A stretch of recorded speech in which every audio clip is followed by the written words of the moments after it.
تعالى أقول لك إزاي بمعدات بسيطة تعرف تطلع صورة بكواليتي عالي زي اللي أنت شايفها دي. زي ما قلنا قبل كده ان انت مش محتاج ان انت تعمل سيت اب كبير، او مش محتاج ان انت تجيب معدات غاليه علشان تطلع صوره بكواليتي عالي.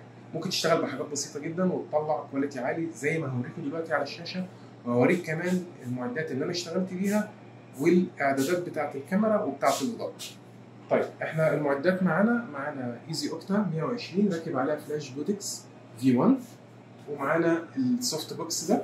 اللينس اللي راكب على الكاميرا اولا 50 مللي فتحه العدسه 8 علشان المنتج يطلع كله فوكس، والشتر 1/60، وعندنا الاضاءه تريجر مظبوط على 1/4، والزوم بتاع الفلاش 50 مللي.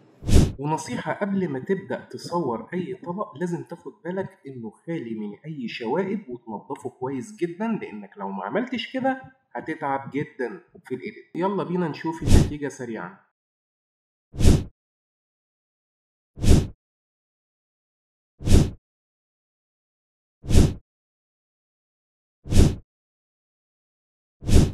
دي باختصار كانت الاعدادات كلها، وزي ما انت شايف المعدات كلها بسيطه ما فيهاش حاجه اوفر. فشيل من دماغك خالص موضوع ان انت لازم يبقى معاك معدات بجيشليون جنيه علشان تطلع صور كويسه. لا، الموضوع كله بيتوقف عليك انت كمصور. انت ازاي هتستخدم المعدات وازاي هتوظفها. مهما كانت المعدات بسيطه هتعرف تطلع بنتيجه كويسه. استنى لي الفيديو الجاي، اشوفك على خير. سلام.